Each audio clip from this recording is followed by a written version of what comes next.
Hello. On behalf of College of Social Sciences and Humanities, I am very happy to introduce this event as an indicator of our enthusiasm for and interest in artistic research and international collaborations. It has been more than a decade now that our Media and Visual Arts Department and our Design Technology and Society program have been two stirring forces to launch international artistic projects with a multidisciplinary mindset. The artists, designers, scholars, and students within these programs enrich all our other units through expanding an understanding on the role of art as a universal language. This project has been a crowning achievement to not only bring together world-renowned keynote speakers, but also established and emerging scholars, artists, and illustrators to investigate very timely topics that entwine with the not-so-represented topics. Our initial plan was to be physically meeting with you in Istanbul at Koç University campus, but due to cautions in relation to the pandemic, we decided to organize Symposium II as an online event. Despite these unexpected circumstances, we are nonetheless connected at a different level through online platforms. As of today, we bring together scholars from many parts of the world, touching upon diverse issues yet having interconnected goals. We would like to thank all those who worked for this organization to take place, as the planning and execution took place in quite challenging times. Thus, we now look ahead to the next 2 days, where artistic exchanges will take place to ponder upon and to cogitate under non-representable, enhanced through various material formations, configurations, and strategies. As such, we aim to dwell on embodied explorations of illustration as the focus of the second organization. Funded by the Norwegian Artistic Research Program, this international project is developed by Professor Hilde Kramer from the University of Bergen, Norway. We are glad that Koç University is one of the partners of the project, coordinated by Associate Professor Ilgın Veryeri Alaca from our Media and Visual Arts Department. So on behalf of Koç University, I would like to heartfully welcome you to this symposium that will take place in the next few days. Thank you very much. Hello, I'm Ilgın Veryeri Alaca from Koç University Department of Media and Visual Arts in Istanbul, Turkey. We are a part of the Illuminating the Non-Representable project, and we've been organizing Symposium II for more than a year now, with cooperations between Norway, United Kingdom, United States, India, exchanging ideas and bringing together a program for you. In this program, our focus is based on this umbrella topic, non-representable, but with a specific interest in what materiality and embodiment plus space brings forth and makes us question this topic in a more focused way. I hope you enjoy our program and be a part of our growing network. Hello, I'm Ece Tugay, your hostess for this streamed symposium, Materiality, Space and Embodiment, Transformative Illustration in Communication and Entanglements with the Other, that takes place here at the College of Social Sciences and Humanities, Koç University in Istanbul, Turkey. I am a sophomore media and visual arts student making a double major with archaeology and art history. This is the second in a row of 3 symposia related to the Artistic Research Project, Illuminating the Non-Representable. Due to COVID-19 circumstances, the rest of the speakers you are about to meet are located on their own homelands: India, United States, Great Britain, Norway, and Turkey. At this time, we will tackle with and present you challenging issues transmitted via different materialities in illustration and book arts. Symposium II opens for a broad and engaging exploration of illustration with its entanglements with myriad social and cultural phenomena and cross-disciplinary projects.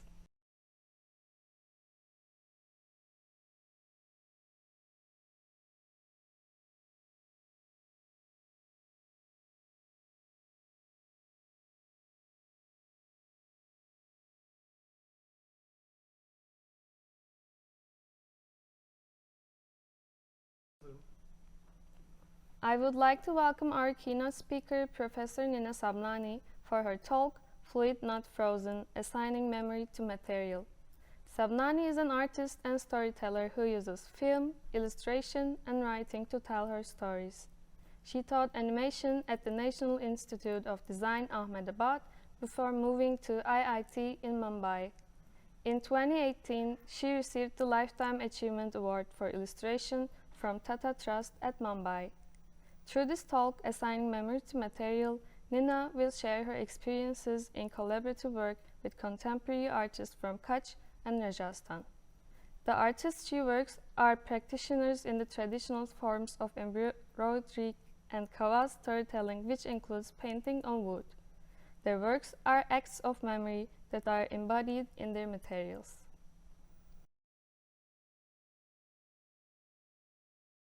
Hi, I'm Nina Sabnani and I'm very pleased and honored to be here. For inviting me, I would like to thank ILJIM and all the organizers of this wonderful conference illuminating the non-representable. First, a little bit about myself to give you the context. I work in the domains of animation and illustration, and my approach to work is participatory and collaborative. The communities I work with have their own art practices. The people I have worked with have been varied and distinct, with some similarities in their experiences of being displaced, marginalized, or made placeless and invisible. The displacements are due to societal changes or due to a change in political scenario, economic development, and even natural disasters. I have worked with memories of people fleeing their homes in the aftermath of the partition of India in 1947 and then again in the Indo-Pak War of 1971. I also work with communities for whom memory is central to preserving their community identities. I see myself as a putter together, someone who puts together found objects, or rather lost and found objects, memory being one of them. Through my talk, Fluid Not Frozen, I wish to share with you some of my work and my process. And through these examples, I want to explore the relationship between memory and its embodiment in a material. In the examples that I will share, you will see how each community has found ways to embody their memories, or rather encode their memories in different materials like cloth and wood. Resources of remembering are usually textual or visual or both, and we have many examples of written documents as well as illustrations and photographs as ways to preserve memory. Photographs or any mnemonic imagery, for instance, have acquired a great deal of agreement and consent to represent a moment in time as a code for memory of the past. Photographs explain how events came to inhabit memory and how these memories are interpreted over time. The conventions of photography differ in context and may not always be universal and known to all. As Pickering and Keatley point out, attending to conventions from the outside is a problem because it is important to consult those for whom it has meaning, specifically in relation to practice. This is why I find it crucial to have many conversations with my participant collaborators. The work that we have done together is to articulate these coded records to extend their reach and communication beyond the immediate context of the creators. And we have done this through the medium of animation and illustration. Today, let me share two projects that led me to collaborate with artists from Kutch and Rajasthan. These artists have been trained informally in the traditional forms of embroidery and painting on wood, learning from their parents or elders, who in turn were taught by their elders. Some of these traditions are more than 300 years old, but each artist also interprets the tradition in their way. Opportunities brought us together where we created animated films and illustrated books on themes close to their lives. From these engagements, I learned how memory is embedded and manifested in material, and how certain materials are conducive to representing memories. I will dwell upon this and return to this idea after I share with you a little bit about my collaborating artists from Kutch and Rajasthan. Both regions share borders and with neighboring Pakistan. The landscape is stark and majestic, in some sense giving it a strong identity. The embroidery artists from Kutch traditionally embroidered their clothes, embellished quilts, and objects to decorate their homes and their domestic animals. My collaborators from Rajasthan were the carpenter artists and storytellers involved in the Kawad tradition. Kawads are painted wooden shrines that are used by traditional storytellers known as Kawadiya Bharts, who bring these shrines to their patrons to recite stories from the epics as well as recall the genealogies of their patrons. The making of Kawad involves doing carpentry and painting. We will speak more about each of them as we go along. Let me begin by telling you about my work with the Kutch artists. In particular, Rani Ben and Megi Ben, who represent the collective knowledge of their communities and are also highly individualistic in their work. Both women learn to embroider from their mothers or elder women in their families. They were born in different places but have come to call Sumrasar their home. The village Sumrasar is in Kutch, and Kutch is a region in Gujarat with a very distinct geographical and cultural identity of its own. I was invited by Judy Frater and the organization Kala Raksha in Sumrasar to make an animated film with the embroidered and appliqued narratives they had made in the aftermath of the earthquake. The devastating earthquake of 2001 had made many homeless who also lost members of their families. A year later, they expressed their grief in the form of embroidered narratives using a language familiar to them. This gave them some closure. For some, it also unearthed memories of migrations that had been suppressed for many years. They used their art to recall another time that had a similar feeling of being uprooted, being homeless, and feeling utterly vulnerable. Rani Ben Babani and Megi Ben Maria. They are members of the Kala Raksha organization and work along several other artists associated with the organization. They shared their work, their process, and their memories, which informed their embroideries. They had created several embroidered narrative panels, recalling their memories of migration and the earthquake that had changed their lives in more ways than one. These embroidered narratives served as a process of self-healing, as well as a reclaiming of memories of place. While creating them, they were fusing the what was with what is.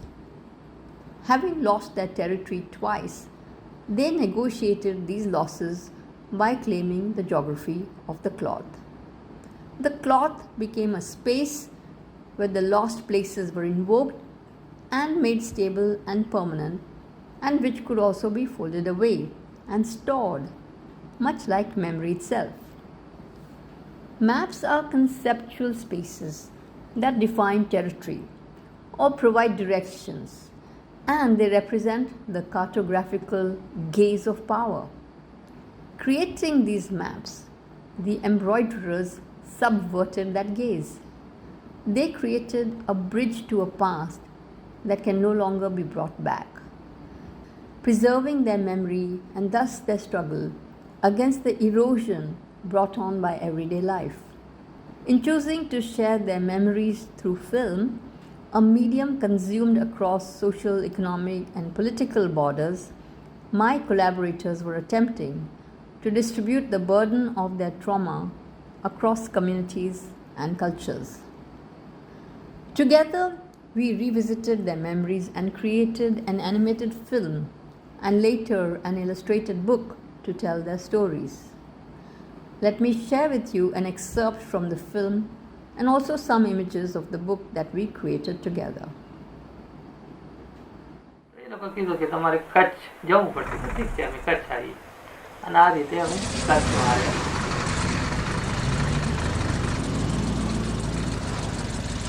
અને કચ્છમાં અમે મતલબ અહીંયા જુરા કરીને ગામ છે અહીંયાથી 15 kilometre ત્યાં કેમ્પ બનાવી જુરા જ્યારે અમે આવ્યા ત્યારે કાંઈ મતલબ ત્યાં આયા તો એ તે ડુંગરમાં લઈને ખટારા ગયા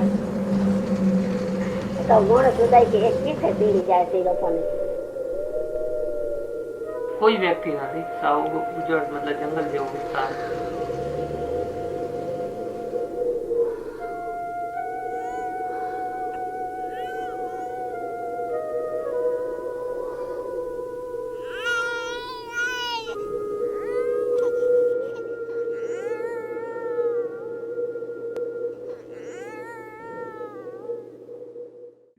ધીરે ધીરે અમે લોકો જે કંઈ બગડામાં ઝાડમાંથી જે મતલબ ઝાડ કાચમાંથી જે ભૂંગા વગેરે બનાવીએ પછી આમ મતલબ ધીરે ધીરે ટાઈમ પસાર થતો ગયો એમ થોડા ટાઈમ પછી પિતાજી ત્યાં પાકિસ્તાનમાં પણ શિક્ષક હતા એમણે સ્કૂલ શરૂ કરેલી અને અમે લોકો પછી અમારી મતલબ પ્રાથમિક શિક્ષણ અહીંયાથી જ શરૂ થયું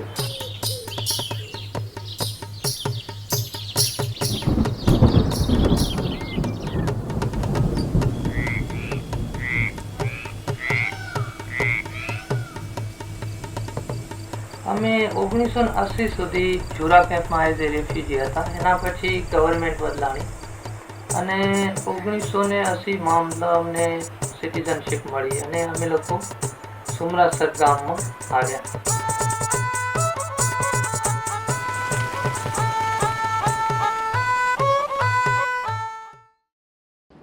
Let me turn to another collaborative project with the artists from Rajasthan. This began as my doctoral research on the coward, which had intrigued me for years, and so I finally decided to work on it seriously. My collaborators on this journey were Ghanshyam and Satyanarayan Suthar, artists who made and painted the cowards, and Kojaram and Papuram, both storytellers who used the coward to narrate the visual narratives to their patrons. Again, all these artists represent a community that shares this collective knowledge, which is fluid enough for individuals to develop their approach and style. The coward, a portable painted wooden shrine, is made by the coward makers of Basi, Chittor for the storytellers of Marwad. This portable shrine comes to the devotee rather than the devotee going to the temple. The storytellers bring the shrine to their patron's place and unfold the multiple panels of the coward as they recite stories and genealogies of their hereditary patrons, spread across Rajasthan and adjoining states. This ritual is performed annually in the winter months when the crop has been harvested. The coward shrine has visual narratives on its multiple panels that are hinged together. These panels open and close like doors, simulating the several thresholds of a temple. The visuals are those of gods, goddesses, saints, and local heroes. What is unique to the coward phenomena is that in addition to these images, the patrons are also represented in the coward. The patrons commission these images to be painted in the coward, and the storyteller points at them to recite their genealogies and to sing praises of their ancestors. Let us watch a short video where such a performance is taking place. I filmed this when I was traveling with storyteller Kojaram to his various patrons, where he recited the coward and was given generous donations. Kabir संसार में न दारा देखी दोय, धन भावे तो धर्म करो, अब मुक्ति नाम से होय। कबीर कबीर क्या करो रे, सो दो आप शरीर, पांचू आत्मा बस करे तो वो भी दास कबीर। कबीर मन मटकी धन जेरनान, सुरता बिलो वे चास, गिरत कबीर सा छाड़िया तो पिए जुग संसार। गरु बिना माड़ा फेरनी रे, गरु बिना दीजे दान,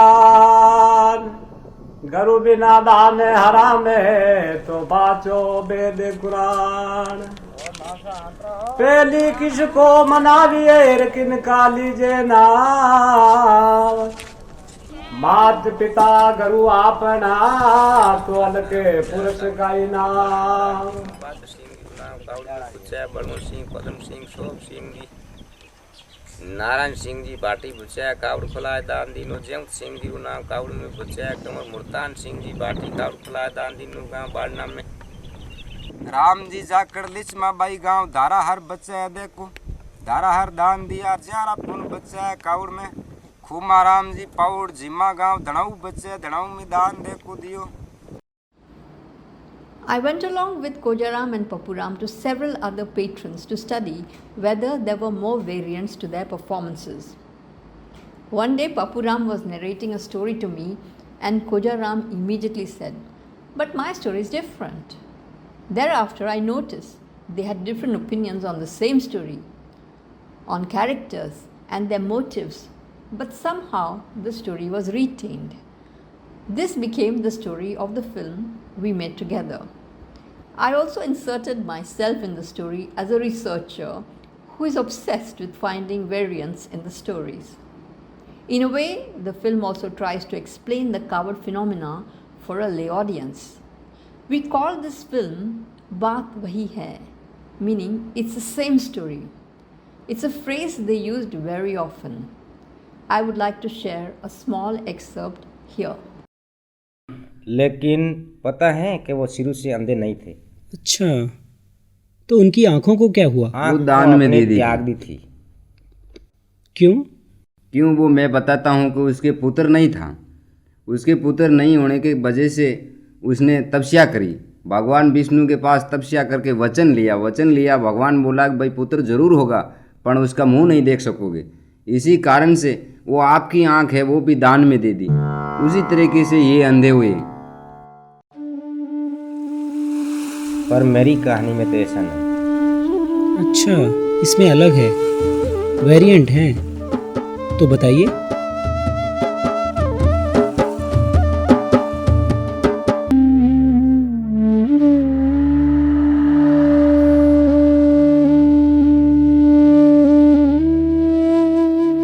तो उस गुफा के अंदर धनिष्ठा जी मिल जाता है। तो धनिष्ठा जी को बोलते हैं कि मेरी बहन से आपने पाप लगाया, कुंवारी कन्या से आपको शादी करनी पड़ेगी। तो उसने शादी मंजूर कर ली और बताया कि भाई आपकी बहन वहाँ से मेरे पाप लगाया है, उसका मैं मुंह नहीं देखूंगी। तो उसने अपनी आँखियाँ निकाल करके त्याग कर दिया और वो समाचार जा कर के सतभिक्षा जी को बोला कि पुरुष तो मिल गया, आपके साथ शादी हो जाएगी, पर वो कहते आपकी बहन का मुंह नहीं देखेंगे। तो सतभिक्षा जी बोलते हैं मैं भी उसका मुंह नहीं देखूंगी। मैं दूसरे मंजिल में बैठी थी तो भी मेरे ये पाप लगवा दिया था। तो उनको भी आंखें काट करके और सूरदासों ने अंधे आदमियों को दान दे दिया। तो उसके साथ शादी हो गई थी। इसी तरह वो दोनों ही अंधे हो गए और उसके बाद में श्रवण का जन्म हो जाता है। पर बात तो वही हुई, अंधे तो हुए। लेकिन एक ने तो प्यार से त्याग दी और दूसरे ने गुस्से में त्याग दी। What emerged from these collaborations was that both communities were involved in making memories visible. The women from Kutch recalled their collective memories to heal and to make sense of the loss. Recalling these fragile memories of hardships they derived some satisfaction and confidence in their resilience to come through the hard times. The storytellers, on the other hand, were working with the memory of their patrons, a collective practice that supported their livelihoods. They were accessing memories of their patrons' genealogies with which to regale them and to give them a larger sense of self. Their narratives were happy ones. The storytellers narrated acts of valor and generosity of the patrons' ancestors. The patrons felt proud as their status was elevated in the presence of others. This evoked charity in them, and the storytellers became the beneficiaries of their generosity. We can observe how these different memories were made visible in different materials and how memories are made resilient by assigning them to material or form. While one community worked with embroidery on the cloth to give shape to memories of trauma and loss, the other used wood to recall and rejoice in the memories of their ancestors. One group created the art to forget and move on. The other created it to remember and move up. The individuals spoke on behalf of the community and for themselves. It is not that they chose these materials consciously to give form to their memories. Both communities have been working with these materials to create many other artifacts. However, as an onlooker, one cannot help but see how suitable these materials are for the kind of memories that they wanted to preserve. Forms created in cloth and wood have different characteristics. Cloth is both space and surface. It offers a territory through its expanse and a surface for embellishment or the placing of several layers of memory. Embroidery as embellishment is line and form. It's made with a linear thread, but through repetition and overlapping, it creates a form. The embroiderers used cloth as a territory to reclaim their lost homes. The cloth was made stronger and resilient with embroidery and applique, just like their memories. It could be hidden and folded away when needed. It could also be opened and spread out to recall new memories. Wood is also space and surface. It offers a plane or surface for layers of paint and visual narratives. The hinges in the cupboard make the wood foldable and thereby provide a possibility to move.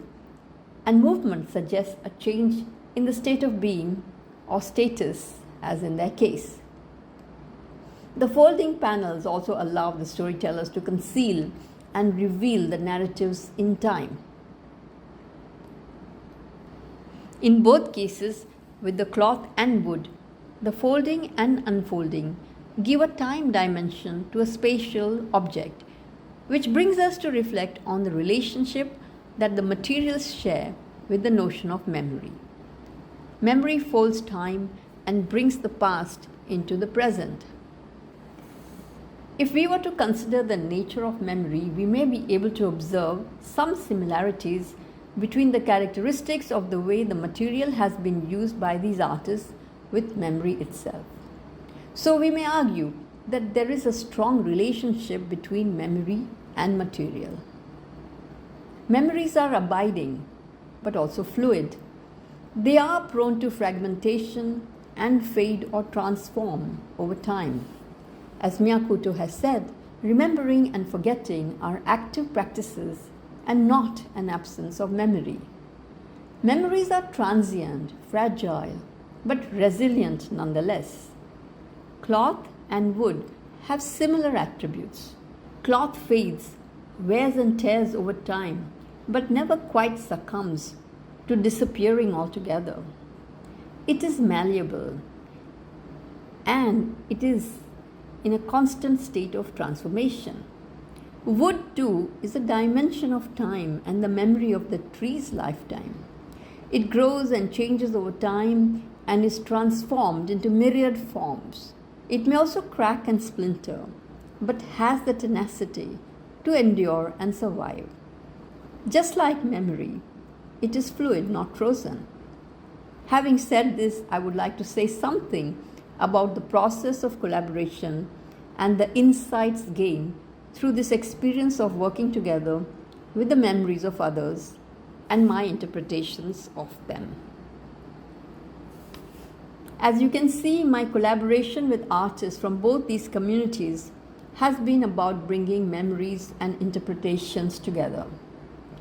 Interpretations involve making sense of memories as well as interpreting forms created by the collaborators and their community. Components of collaboration include the role each collaborator plays. In both projects, my role as a researcher, artist, filmmaker was being a character in the story, as well as the one retelling the story.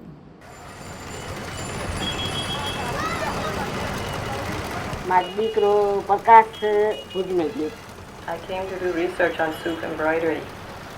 So I went into a tailor shop, and there was a young man with a beautiful silk embroidered bag. So I went up to him and I said, "Where did you get that bag?" And he said, "Ghare." In a sense, I oscillated between being a storyteller and a researcher. As a storyteller, my role was to retell the story with a different material of film animation. As a researcher, my role was to do a fair job of collecting and collating the ideas and memories and then putting them together for an audience who may not always be familiar with the context. Their art was spatial and non-sequential. Film is temporal and has sequence. Both paradigms had to come together, and it was exciting and challenging. In the Stitches Speak, for instance, I chose the format of a conversation to bring the two together because a conversation is non-sequential and we can migrate from one thought or idea into another seamlessly.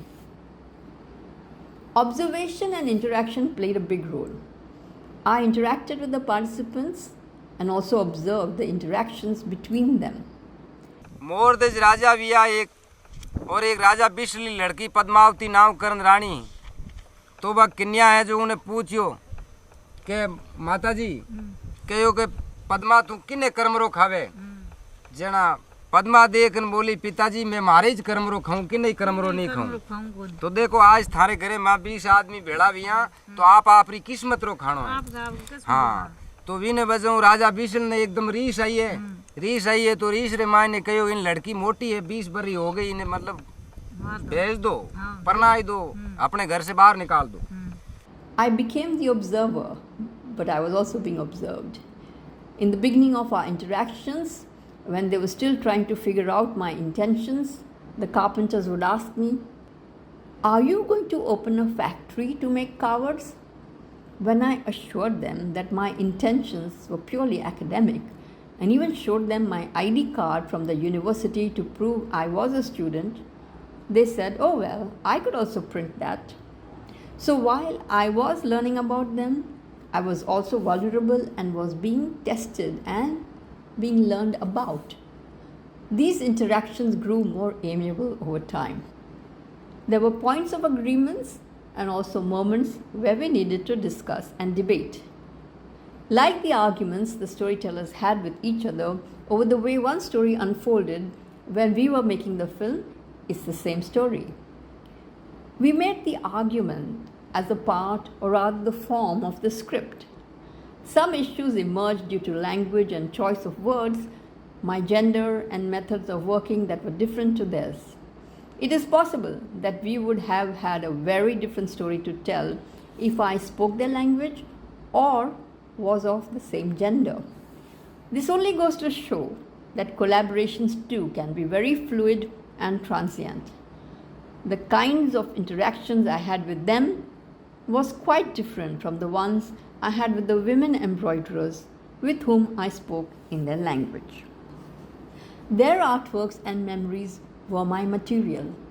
I worked with what work they shared and the memories that were invoked during our conversations.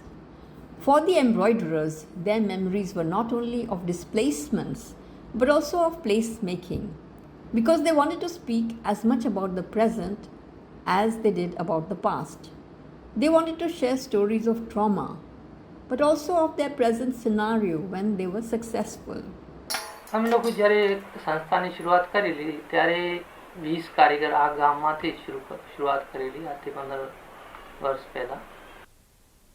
અત્યારે અમારી સાથે અમે લોકો 1000 કારીગરો સાથે કામ કરી રહ્યા છીએ. 25 ગામડાઓમાં અમે લોકો કામ કરી રહ્યા છીએ અને કારીગરો માટે અમે લોકોએ એક ડિઝાઇન સ્કૂલ પણ બનાવેલી છે.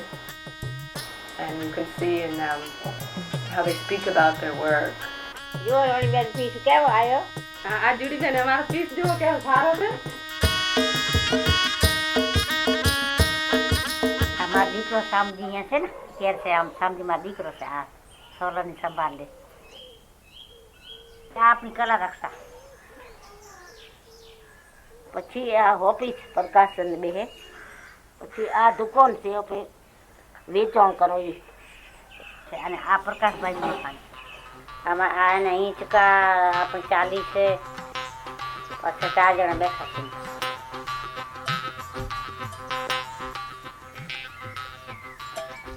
પોતાની રીતે એક બોલવાની એમનામાં ક્ષમતા વધે છે, પોતાની વાત કહી શકે છે. આમાં તો મને મજા આવે જો હાંજ થાય તો જાણે કે દીવું કે રાતનું કરા કે દીનું કરા કે મજા પડી એ બંધ ના કરા જાણે સમજો એવો મજા આવે.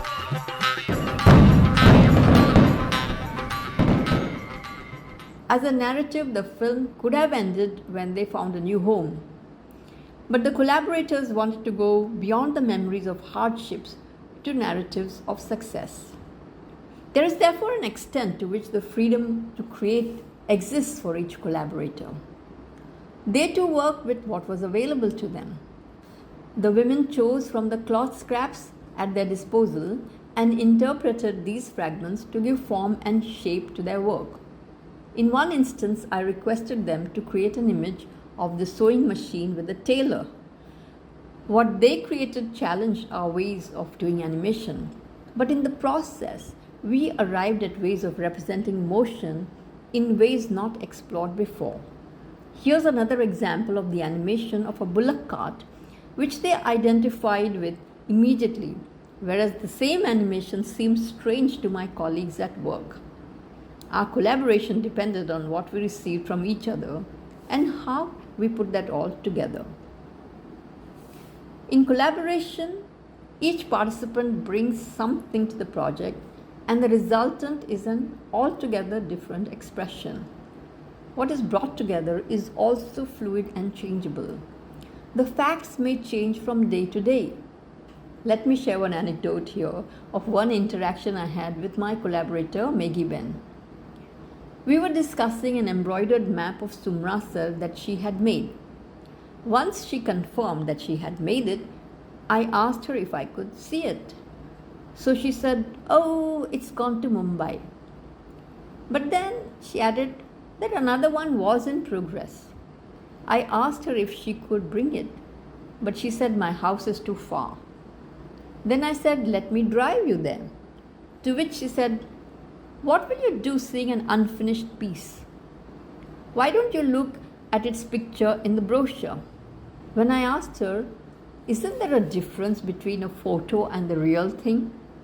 She said, "Of course there is, but the map is the same in the real and the photograph of it."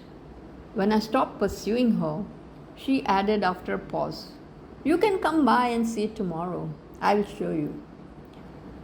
Now this can be seen as a testing story where Maggie Ben was trying to see how serious I was to see her work. The factual inaccuracies were just a part of our dialogue to arrive at a mutual trust of each other. So collaboration too is as fluid as memory. The ethics of collaboration will not allow us to put words in their mouths. So even though as a filmmaker I have the agency to shape the story, I can only do what the material allows me to do. And they can do only what their material allows them to do. We are all vulnerable in a sense and interdependent on each other and are material. This transience of fluidity offers us dynamic spaces to imagine and create, and makes the experience of collaboration so unique and memorable. To summarize then, what I wanted to convey today is that there is a dynamic relationship between collaborators, between people and their memories, and between memories and materials. These engagements are transient, malleable, resilient, and transformative. They are fluid, not frozen. Thank you very much for listening, and I'm here to answer any questions that you might have for me.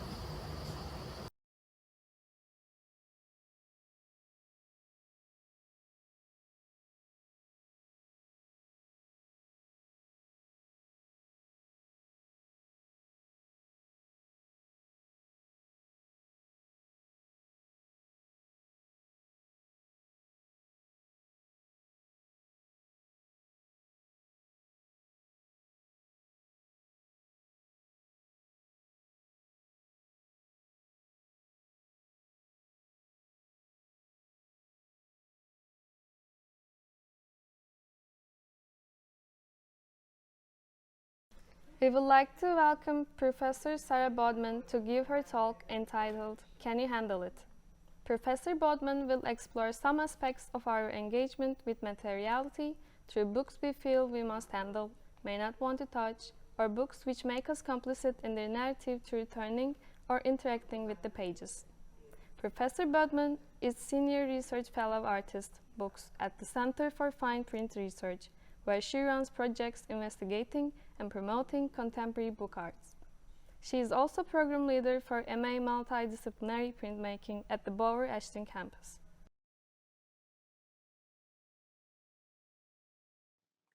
Hello, my name is Sarah Bodman, and I'm an artist and researcher at the Centre for Fine Print Research at the University of the West of England in Bristol, UK. In this talk, I'd like to show you some aspects of our engagement with materiality, albeit on the screen, through books that we feel we must handle, or books which make us complicit in the narrative through turning or interacting with the pages. Some can make us instantly react in a simple way, such as Death and Life, the book shown here by Sophie Loss, the British artist. It's a 2-page pamphlet book that upon opening you see the stain from the berries that you have visually squashed. But we will also look at some books that explore aspects of atrocious acts of violence to humanity and a lack of care for the environment. These are books that may upset us as viewers, but through deeper interaction they can also inform us and hopefully give us pause to reflect and think about how we might live now and how humanity might change for the better in the future. The first book I'd like to talk to you about is called The Spots That Never Went by the Dutch artist Rolf Bakker. It's a personal reflection on the devastation of AIDS in the 1980s and 90s and the lasting impact of the AIDS crisis on a generation of gay men and their friends and families. Black and white half-tone segments of one scanned Polaroid photograph are used to illustrate a 32-page tabloid newspaper. It conveys fragmented memories and forgotten history and also communicates ideas about life and death, loss and hope, and HIV positive and HIV negative status. The book reclaims the tabloid format from the UK tabloid newspapers and their bigoted reporting about the AIDS pandemic and people living with AIDS in the 1980s and 90s. The Spots That Never Went was reinvented recently as a multi-layered interdisciplinary exhibition that experiments with scale and form and includes a live performance. It was hosted for Gay History Month in 2020 at Cambridge Art Space and will be exhibited again this October until December at Photofusion in London. The second book I would like to show you by the artist Rolf Bakker is called Unprocessed. He made it in 2020, responding visually to research he'd carried out for an article he had written for the European Journal of Life Writing. The article is called A Boy's Own Trauma, revisiting a photograph recorded in a Nazi concentration camp first encountered as a child. In the book, Black squares framed with white borders symbolize a negative yet to be developed. The artist's book is currently on display in an exhibition here at Borough Ashton Library called Prima Facie at First Sight, which is curated by the Brazilian artist Amir Brito Cador. As Rolf Bakker explains about this book, he says, only part of the original Georges Roger photograph is shown. A factual caption supplies the reader with the missing visual information, including the name and identity of the boy in the photograph, Sigmandag, a 7-year-old Dutch Jewish boy, a victim and survivor of the Bergen-Belsen concentration camp. In both the article and the book, I engaged with the photograph I first encountered as a child at school in the Netherlands over 40 years ago. In the article, I finally developed this photograph, which registered in my mind, yet remained unprocessed, and I actively engaged with it as a photographer, investigator and spectator, but also as a human being. I integrate thought and feeling into an ethical and responsible process of analysis, connecting the photograph to a world outside of its frame, towards a future unknown at the time of exposure. Steel Horizon, Poems of the North Sea by Jonathan Wanham is illustrated with liner cuts by Nick Wanham and published by Graham Moss's Incline Press in the UK. From the writer's words, Deepwater Horizon, Piper Alpha. These names have become synonymous with disaster, but they also provide the oil that, at least for now, keeps factories running, houses warm and transport running. Life on these oil rigs, however, is lonely, gritty and dangerous. For those left at home, it's also lonely and dangerous in other ways. Jonathan Wanham's poems spring from his experience working on these oil platforms, particularly his time in northern Scotland, where the loneliness, fear and horror worked itself out in these poems. Each poem describes the scene from a different angle, a different point of view, a small vignette of oil and steel and the human condition. Forgotten Women by Christine Macaulay was produced at the London Centre for Book Arts in 2019. It's one of a series of works by Macaulay commemorating the 2019 bicentenary of the Peterloo Massacre. I'm going to read now some words from her book.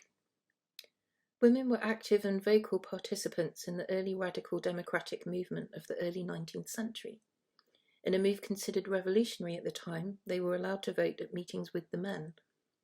In June and July 1819, female reform societies were set up, and at Peterloo many women were present as members of all female contingents, dressed in white and bearing their own flags.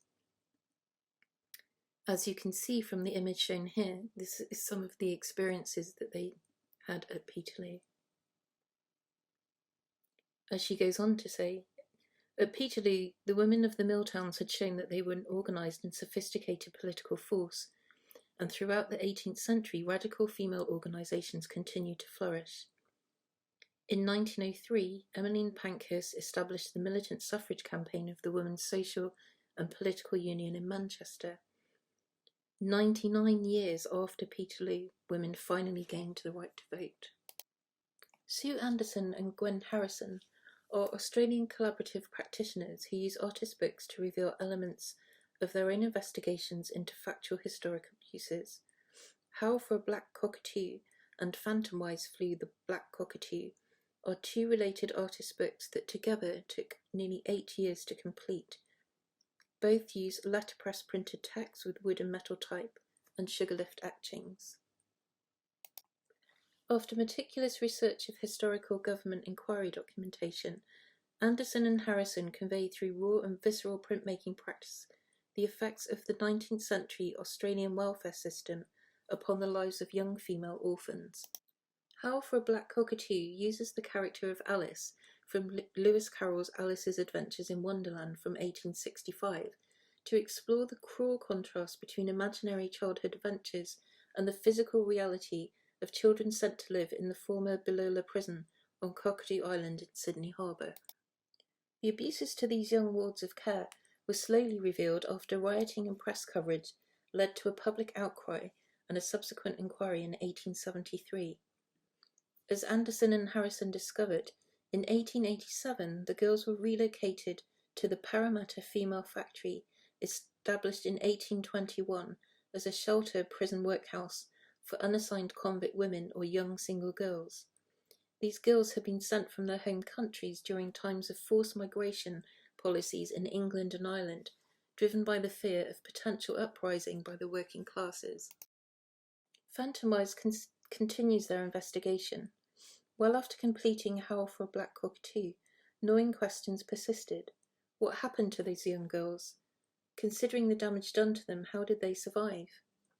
With inquiry still active in December 2017, the artists work with historian Bonnie Durick, herself from a line of survivors of Balola, to piece together stories of the surviving relatives of the young girls who had spent their childhoods held captive in the factory. These artist books uncover the destruction of and reveal previously hidden history. They bear witness in the hope that we will hear their voices. Souvenirs is by the American artist Ann Tyler, and it's one of 3 books about lynching. The idea behind this book is that it looks incredibly beautiful and that you would want to touch it and pick it up. As the artist said about the subject matter, the capacity for benevolence and malevolence within single individuals and within communities as a whole, transversing from moment to the next, and sometimes from one extreme to the other, defines the human socialized mammal. This body of work derives from the history of lynching in the United States. Souvenirs appears to be a scrapbook from an earlier time. Each spread bears a photograph of a rabbit, innocent, almost cuddly, with text that is far from innocent. For example, as the fire died down, relic hunters started their hunt for souvenirs. Parts of the skull and body were carried away. The bibliography at the end reveals that the words actually come from newspaper reportings of lynchings at that time. The second artist book in the series, Billy Rabbit, is a recasting of the original children's story. Here, an American adaptation offers a tale of doomed innocence, helpless in the face of mob mentality. On some pages, us, as the viewers, must lift the implements in order to read the text. The text is covered by images of old, well-used tools, saws, hammers, knives of various sorts, which we must lift in order to read the text and thus become symbolically complicit within the story. Harvest, Holding and Trading is an artist book by the American artist Tia Blessingame. I'm going to tell you about the book in her own words. In an attempt to connect across hundreds of autumns with slaves that lived in Providence on Rhode Island on the eve of the colony's independence, I collected leaves along Benefit Street. Autumn leaves put on a show now as then. They represent the countless African slaves that will not be rendered visible and not named, no matter the diligence of the researcher. For captive Africans walking on Benefit Street, the splendour of autumn leaves might have temporarily suspended the homesickness, humiliation, and sorrow of being a slave in Rhode Island. Harvest's text is from or was directly inspired by the accounting of the building, stocking, and voyages of slave ships and other Brown family business records as noted. African slaves purchased and sold in the West Indies and other locations are also revealed in the often mundane receipts and accounts of slaving ships. Utilising the Brown family business records dating from the 18th century, research was conducted at the John Carter Brown Library of Brown University. Harvest employs colour and sound and translucency to build an interaction with the viewer that ebbs and flows. Influenced by the size and placement of text and image, the viewer will move close to the page. The rhythm of crinkling pages and relatively silent ones acts as a metronome that can both guide the reader's pace and create a haunting soundtrack as captive Africans are brought into view. Harvest is intended to be emotional and disorientating. The Australian artist and academic Tim Mosley references Derrida's insoluble tension to describe the situation of artists' books. Mosley thinks that the tension that can't be dissolved is what gives artists' books their currency as they float between fine art and literature.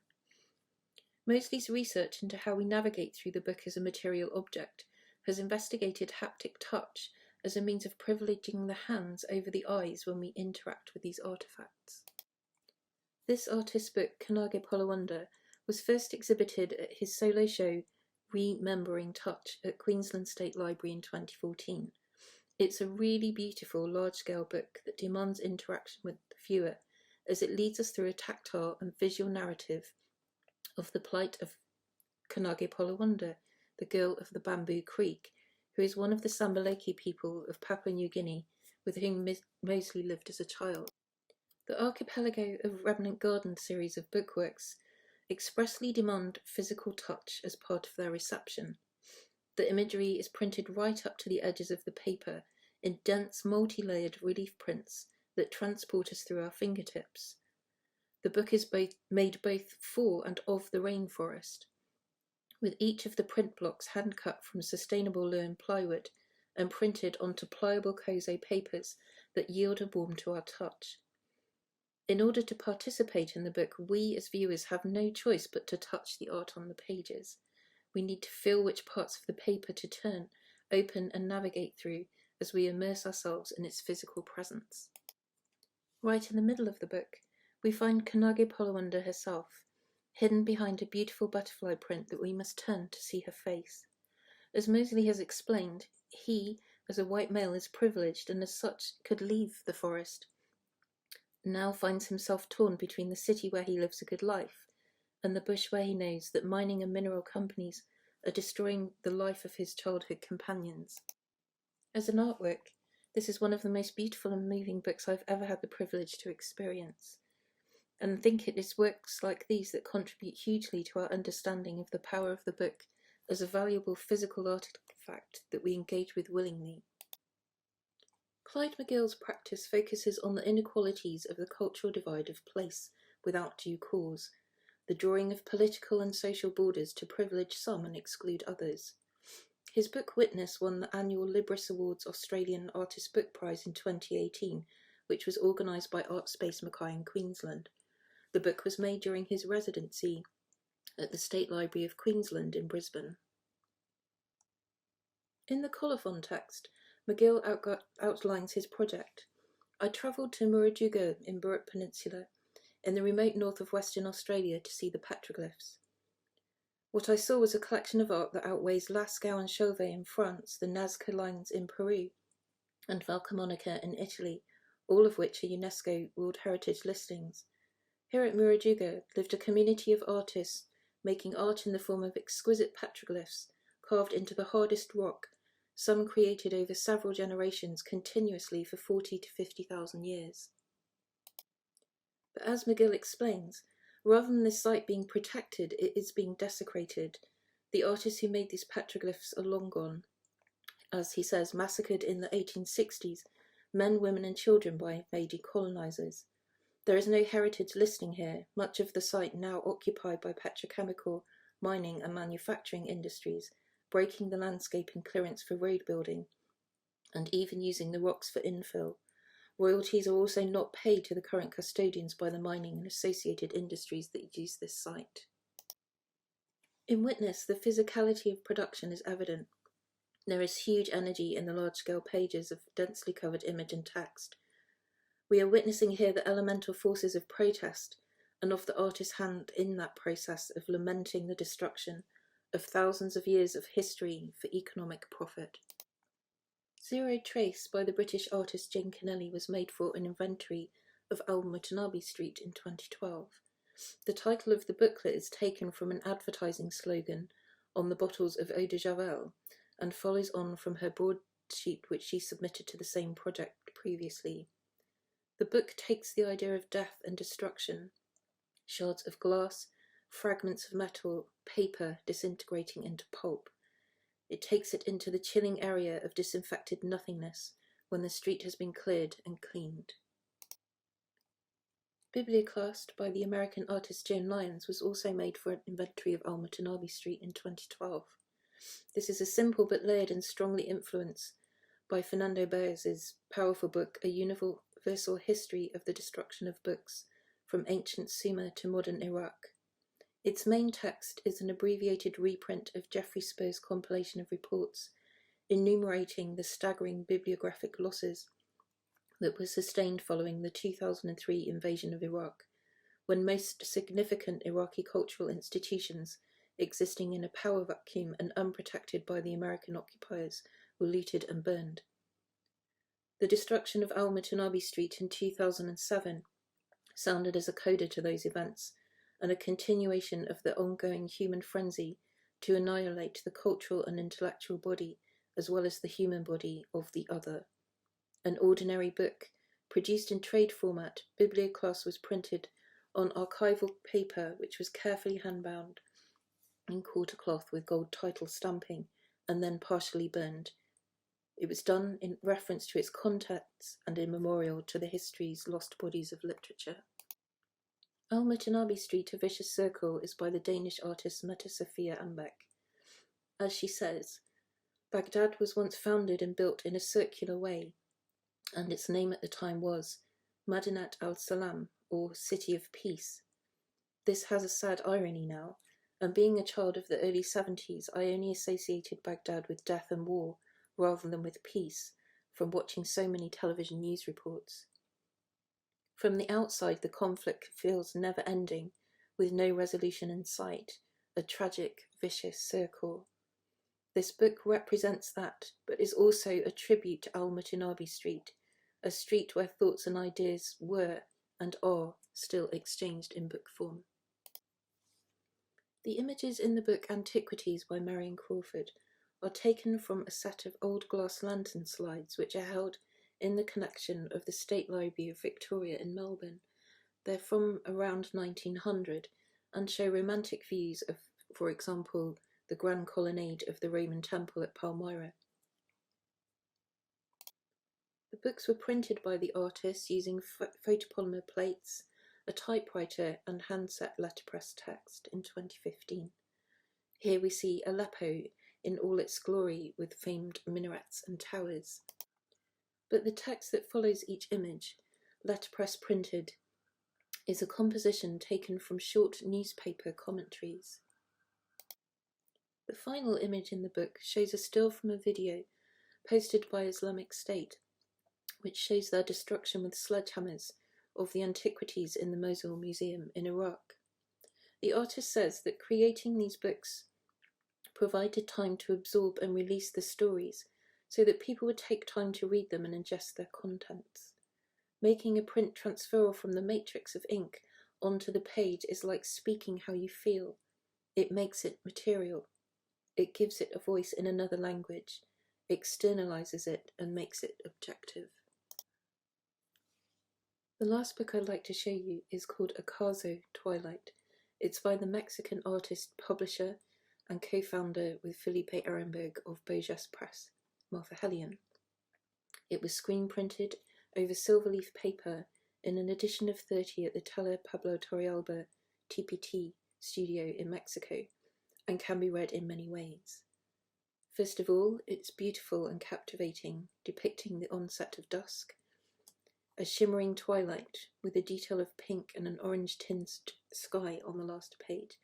But typically of Hellion, this book is about much more than landscape. On the reverse is a poem translated from Spanish, originating from the Arhuaco people of Colombia. In their spiritual beliefs, this mountain of Sierra Nevada de Santa Marta is the beating heart of the world, and all the well-being, health, harmony and happiness of all of the world depends upon it.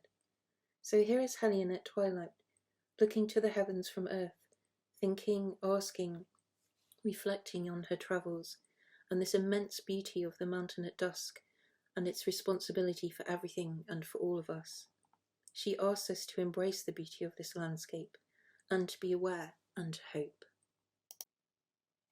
Thank you for listening. The images here are of my artist book Gift, which reconsiders the actions of the serial poisoner Gesche Gottfried from a feminist perspective. Gift is the German word for poison, but here it can also be considered as a present. If you would like a free copy of it, please feel free to email me and ask for one to be posted to you. Goodbye.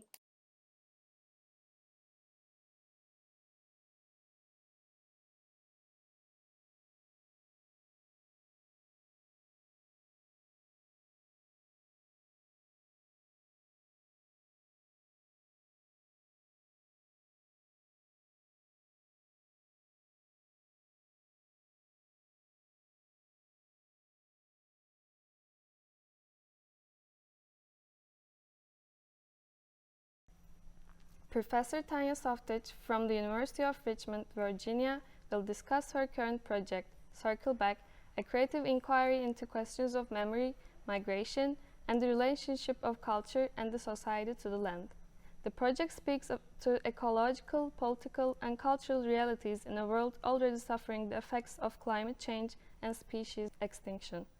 She is a recipient of the Pollack Grasner Grant, National Endowment for the Arts, and Southern Arts Federation Visual Artist Fellowship. She participated in the 12th International Print Triennale in Krakow, Poland, and won a first prize at the 5th Kochi International Triennale Exhibition of Prints in Ocho Paper Museum in Kochi, Japan in 2002.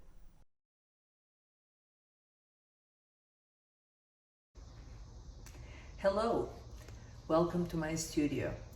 My name is Tanya Softich. I am an artist who lives and works in Richmond, Virginia, United States. I teach at University of Richmond. I teach printmaking, drawing, an artist book, and history of print media. And in my own practice, I work widely on paper. I work in print, drawing, artist book, photography, poetic texts, and I often combine those media and those idioms.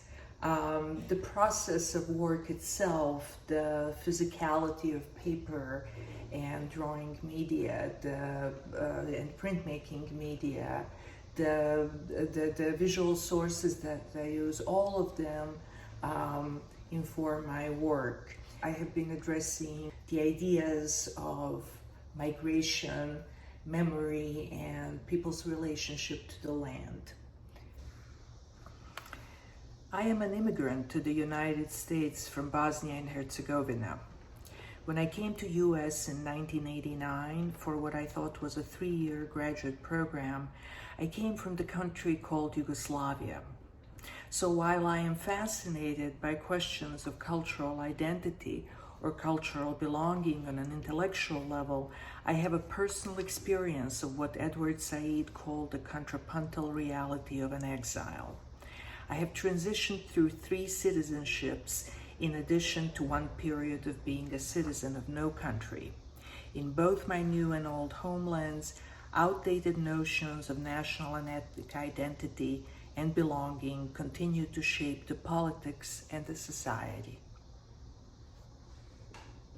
This is a brief video chat from my studio, and the topic of migration and memory is, of course, very important, very interesting, and enormous. So in this brief presentation, I will try to talk about some concepts that are generating this work in progress that you see behind me, and that are generated by the process of working on this piece as well.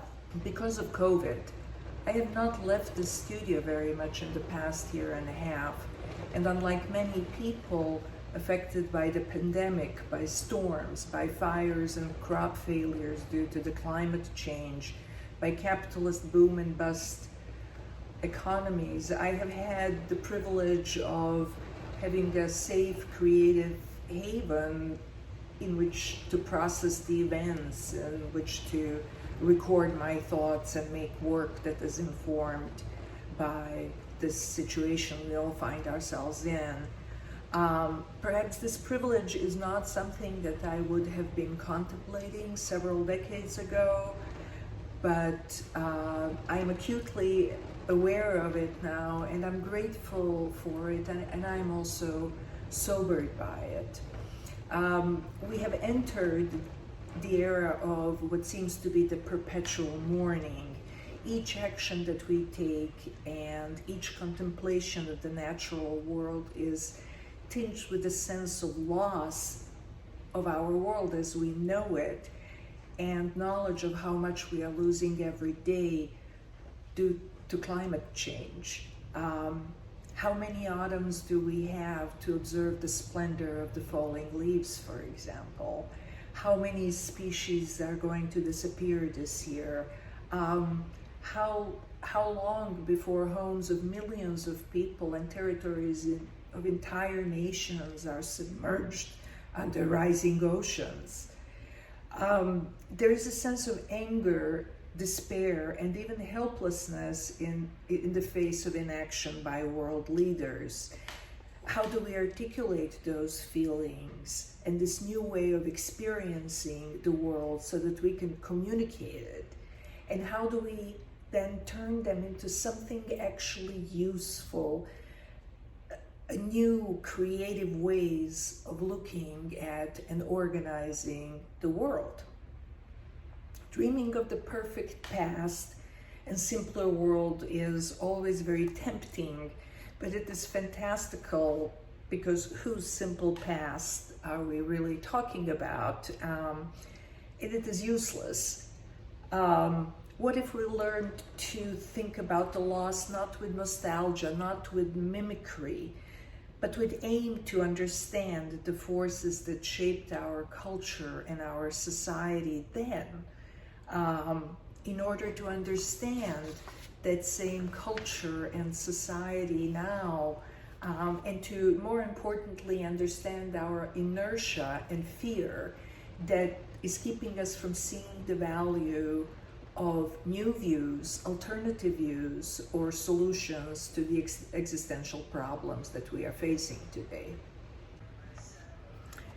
My current work contemplates ecological, political, and cultural realities in a world already suffering the effects of climate change and species extinction.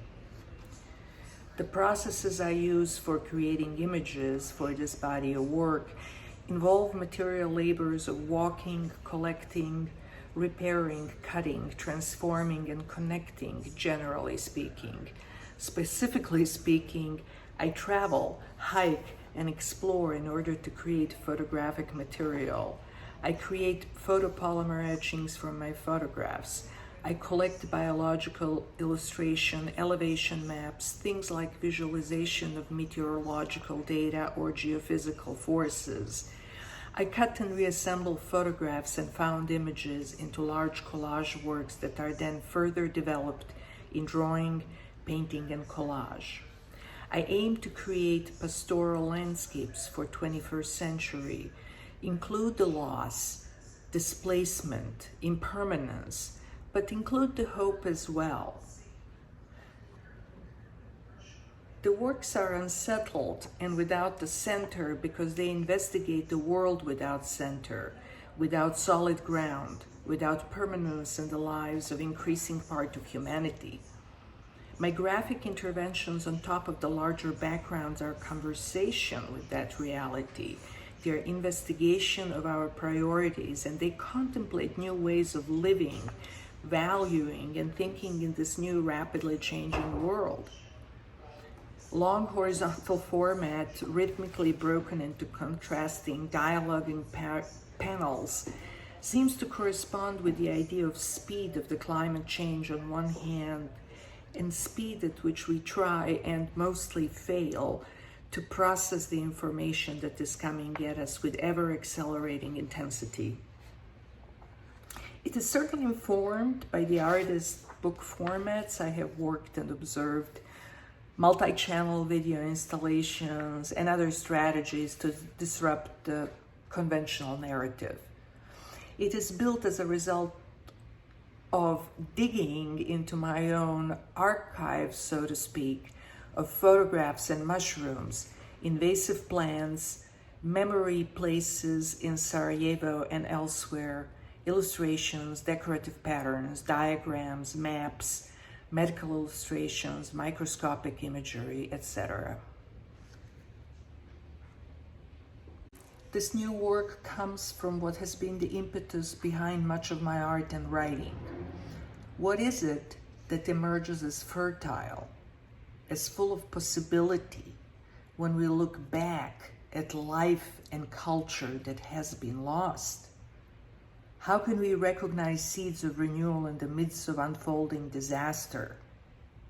For a couple of years, I have been working with images of mushrooms and invasive plants, incorporating them into my work as signifiers of the strangeness and interconnectedness of life, and unexpected growth in unlikely places, as well as metaphors for displacement, migration, and assimilation. Anna Loventhaupt Singh, in her book The Mushroom at the End of the World, on the possibility of life in capitalist ruins, raises questions and offers ideas about sustainable life in the precarity of the Anthropocene through many distinct ways of looking at the species of mushroom, Matsutake, or in Latin, Tricoloma matsutake. Its biological symbiotic relationships, its role in processes of reforestation after disasters or logging, its vast underground mycelial network, the communities and fringe economies it makes through foraging, trade, and global supply chain. If I had to describe Singh's book in the ways one would describe a painting, I would call it a brilliant collage that plays with the notions of perspective that reveal not just deep mastery of it, but also the need to escape perspective's dictates and enter other means of envisioning pictorial space and what is supposed to hold. Quote, "Without stories of progress, the world has become a terrifying place. The ruin glares at us with the horror of its abandonment. It is not easy to know how to make a life, much less avert planetary destruction. Luckily, there is still company, human and not human.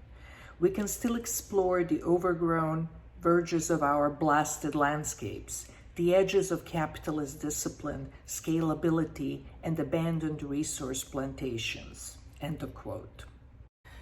Another one of my influences is the late visionary architect and artist Lebbeus Woods. In his book War and Architecture, he uses the term scab structures to refer to structural repairs to a broken building that call attention to war trauma and serve as distinct purpose, enabling new forms of habitation while witnessing the processes of destruction and repair. In terms strikingly similar to Singh's, Woods not only offers critique of capitalist architectural and urban planning practices that are based on the concealment of trauma and brokenness, but also offers a vision of the more complex, more collaborative world in the aftermath of war or a natural disaster. Quote, "Architecture and war are not incompatible. Architecture is war. War is architecture. I am at war with my time, with history, with all authority that resides in fixed and frightened forms. I am one of millions who do not fit in, who have no home, no family, no doctrine, no firm place to call my own, no known beginning or end, no sacred and primordial site."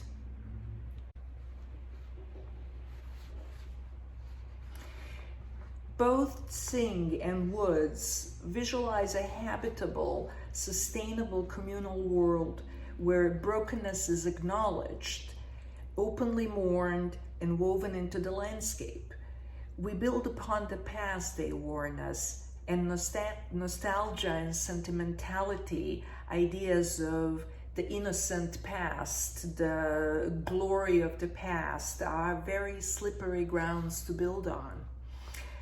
Preservation of memory without resorting to outdated solutions and concepts is possible.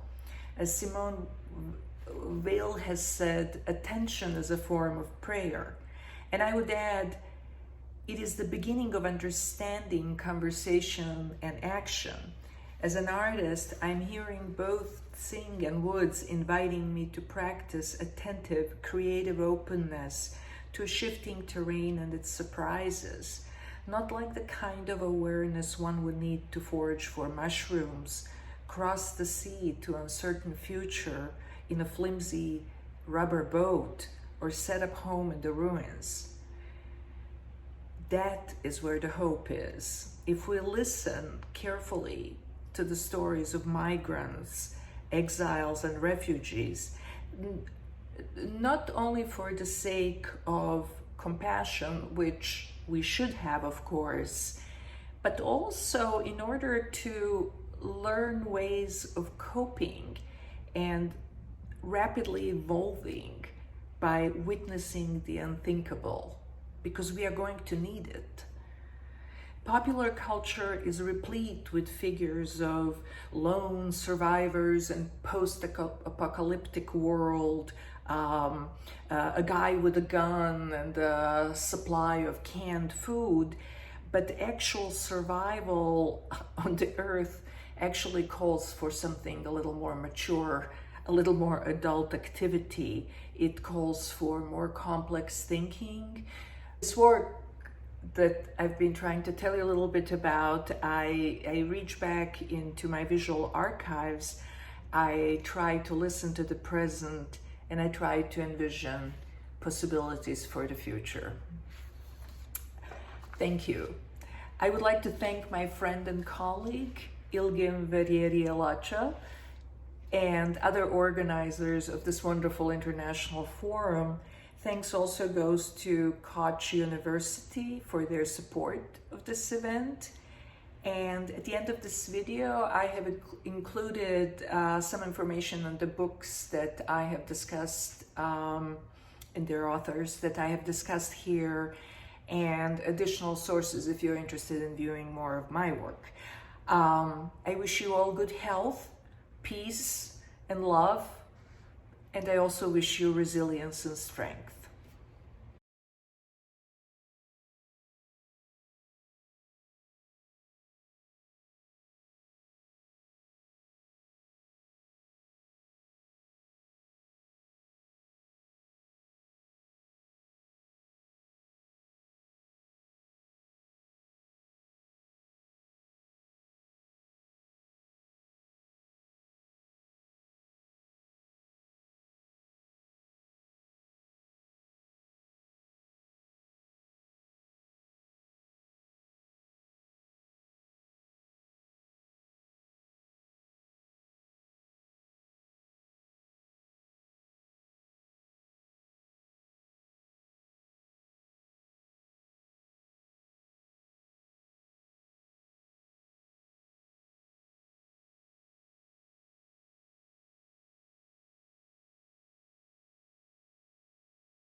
Development of printmaking technology and book design has shifted the two-dimensional illustration found in conventional literature to an increasingly three-dimensional existence in tactile books and artist books.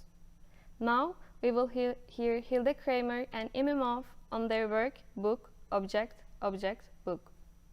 They will explore a case where illustration as visual and tactile objects abandon their placement on the surface of the paper to become independent semiopores.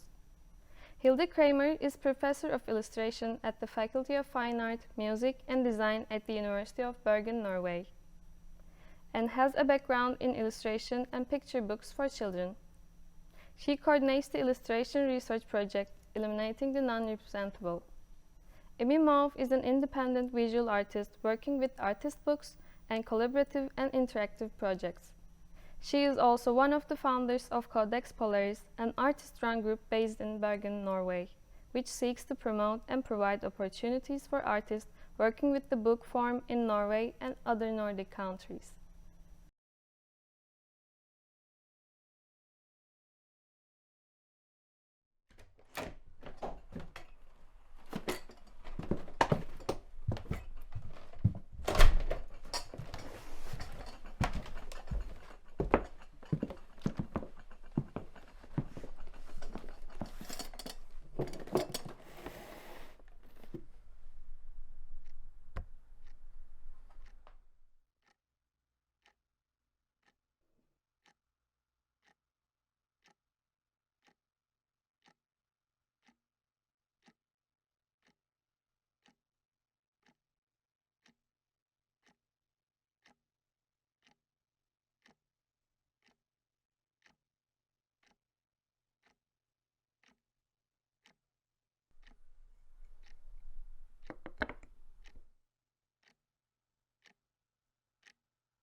So, Hilda, who are you?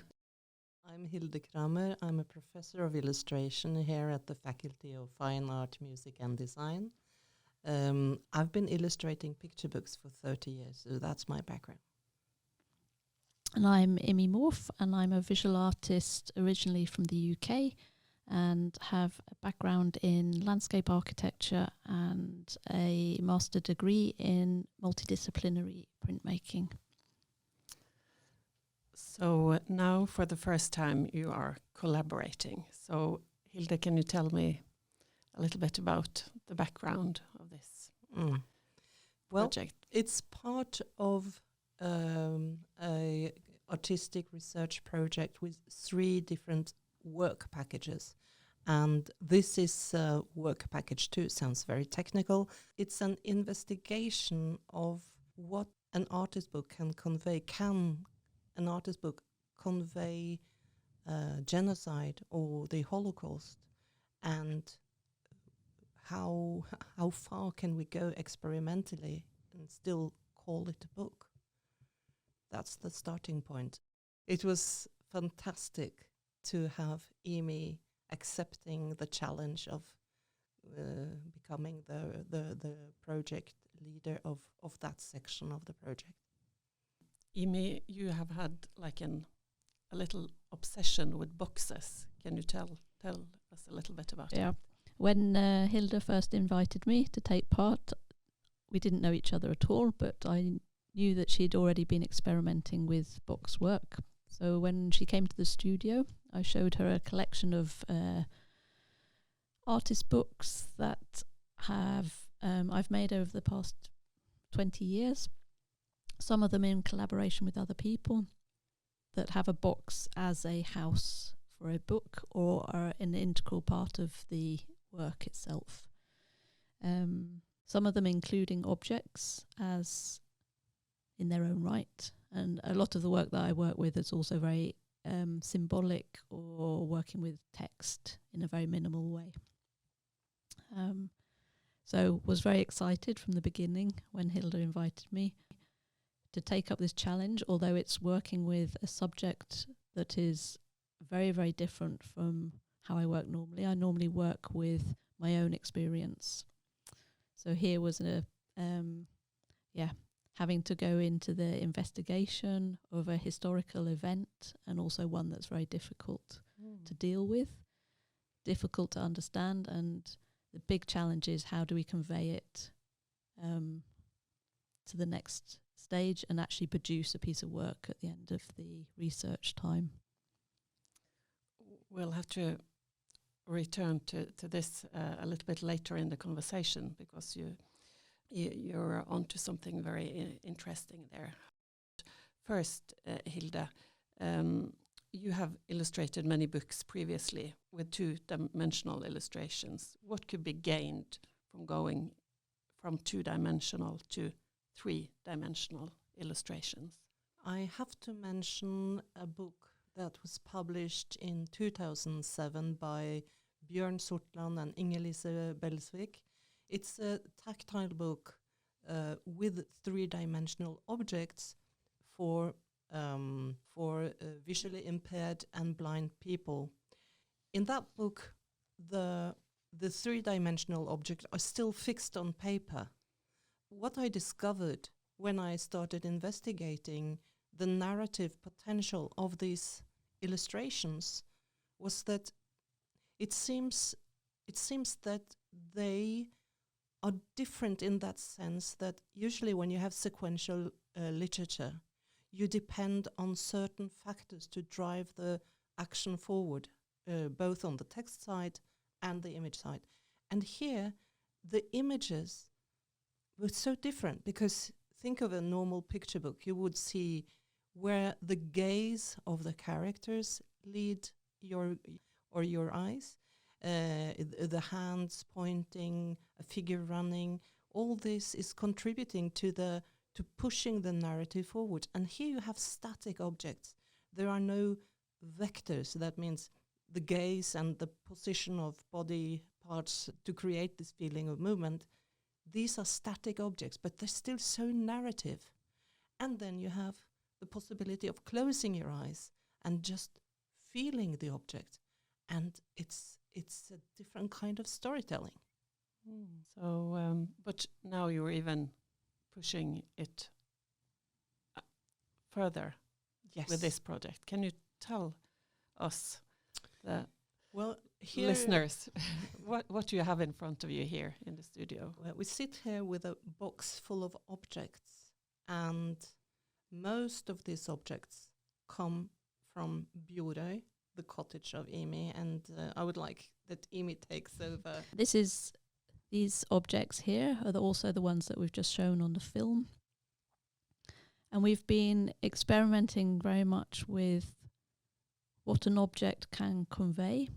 They do come from the cabin that is a typical Norwegian cabin. It was built in 1940. And some of them have also been found by digging in the garden, because a lot of the rubbish, before the rubbish was collected, was buried. So you have an archaeological exploration happening here as well. But it was also how you can twist and turn these objects almost back to that imagination of if you were in a Holocaust, because objects were also, they were a matter of life and death. That's where trying to work with object. And at the moment it's very much in a research process. So we've been doing lots of experiments, thinking experiments, and also, we don't quite know where it's going to lead us at the moment. One has to acknowledge that artistic research is, when you're in the middle of it, it can feel really overwhelming, because you can't be sure of your findings. You have to just go into the experiment. So this is a sort of mid-position in the stage of developing the whole book. But how do you think this will be presented in the end? Will it be in a box? Will it be with text? How will, and for whom? I think it will end up being in a box, because how do you house an object and will also include text. And I think maybe we need to go back to the beginning of the project, where the idea started, and that's Hilda. Why did you start this project in the first place? And why did it end up having a reference to the ghetto in Poland, which you introduced me to? We have to think about what went on in 2015. The refugee situation, also a rise in anti-Semitic hate rhetorics, which triggered my wish to enter cooperations about such problems. So I started with a network that worked together in the city of Łódź, Lodz in Poland, with German, Norwegian and Polish educational institutions, asking the question, how can we convey the Holocaust to future generations? And from there my work has evolved. I would like to say that yes, this is about the Holocaust, but the network of the project, which is called Illuminating the Non-Representable, has grown to institutions in United States, in Turkey, in UK, and it's not just limited to the Holocaust. It could be genocide in other parts of the world. It could be about the way we defined us and the others. These are main questions in the project. When we saw this climate report that came out now in the beginning of August, and you can just, open The Guardian on any given day now, and you will see huge warning articles about climate change. And the next article will deal with the refugee crisis. And these two things link together. So it's not just a problem of the past. We have to consider future. For this project, you have had use of a term called semiophore. Can you please explain that? Well, I don't really remember when I heard it the first time, but I started looking into it because I was looking for terminology about objects. And it originates from the French-Polish historian Krzysztof Pomian. He used this the first time in 1988.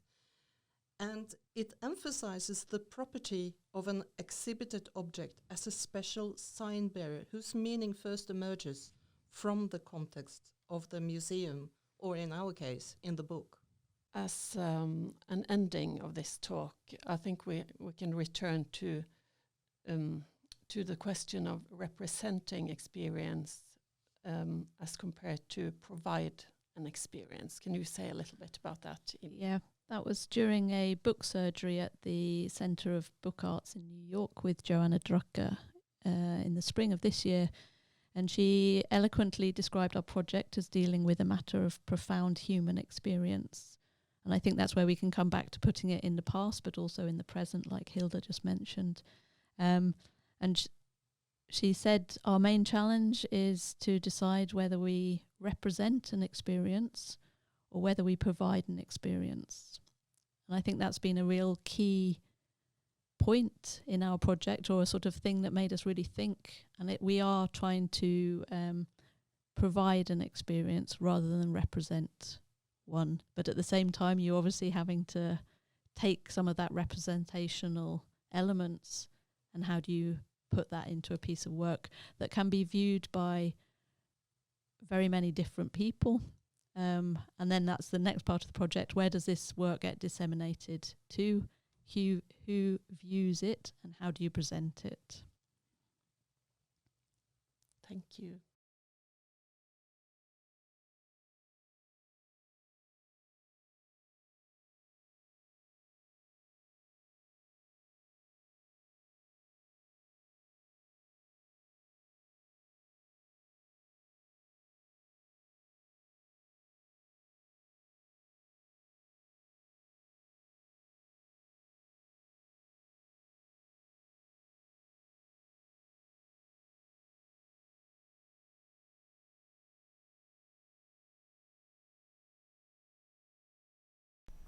Elvan Serin will talk about biomorphic formations of recovery.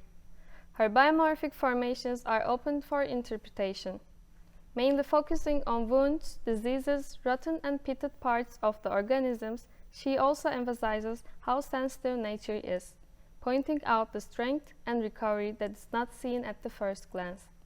Serin is an artist who teaches at Bilkent University and specializes in artistic investigations on biomorphic formations and their transformations in relation to concept wrapped around healing. I am a young artist in love with producing processes, making art, dealing with artworks, creating, reading, writing, cooking, sewing, stitching, weaving. Since my childhood, my adornment for producing is the only main thing that has always been a source for life. I believe in the positive energy of one's own pursuit. So working and producing has therapeutic effects on my life. I am interested in nature, especially biomorphic and zoomorphic organisms. Animals, nature, nature walks, studying plants and organisms are my concerns. It is a passion for me to observe how they live. My aspiration is to enter the worlds that are thought to be tiny and discover their vastness. For that reason, when considered generally, my works can be gathered under the name of formations. From psychoanalytic perspective, these concerns are not by chance. I try to avoid the patterns imposed by today's modern life. I prefer to learn about different ways of life which could be alternative to modern living. In this context, all kinds of diseases or wounds, deformities related to nature can be viewed in my works. I deal with all of these aiming to beautify them in my art. I see all the naturalness of these contradictions as one color. For that reason, little pieces come together in my works of art to hint at a bigger whole. They turn into new formations, and these occurrences constantly manifest themselves in different ways. It is sometimes a painting consisting of layers, sometimes a fabric consisting of wrinkles, and sometimes a ceramic made of small pieces. Small units which are one within another, which are melting and flowing and merging into each other. These units take shape and create the forms. They do not exclude but support other forms. What they are is not important when viewed rationally. Communication is held through senses with the viewer. For that reason, I work intuitively without planning what the next step might be. I use a meditative method in my work. I aim to express my art not only by the visual products, but also by the methods I use in producing. Repetitive technique involves many messages like profoundness, sensitivity, and slowness. Every single piece is made up of infinite little components and patiently executed repetitions. Each unit is the handling of an emotion, of the inner world and problem stitch by stitch. In fact, each artist makes a picture of himself, herself. The product is him or her. As a result of all these processes, I recreate myself. An artist solves problems by means of art and creates a new, healed identity. An artist deals with all details elaborately, just like a surgeon performing his art. On the one hand, it is obsessive and very controlled. On the other hand, it is left to flow uncontrollably and works are formed with compassion. There is always a contradiction and indecisiveness. The involvement, obsession, and the bubbling it creates is the birthplace of the work. There is a constant war in the inner world. An energy will suffer from that war and those conflicts. The energy forms my act and technique. The forms which appear as a result of my work reflect the contradiction and the energy caused by it. These forms are affected by each other and permeate one another. When one exists, the other disappears. They are forms which interact ceaselessly. Beginning from the initial point, it is not being monotonous. On the contrary, it is a recreation, reformulation, a rebirth. Each time I lose myself in obsession and passion, I go deeper. Everything can be suitable for the material. There is no material with a certain emphasis. What matters is the technique that is created over and over. For this reason, whatever material is worked through, the process comes forth. Things are done to recognize it well and reveal its inner nature. The material is used into which category the work of art will belong to in arts is trivial. The process is essential rather than the result itself. Despite the use of different materials, the unity of the language I use is persistent.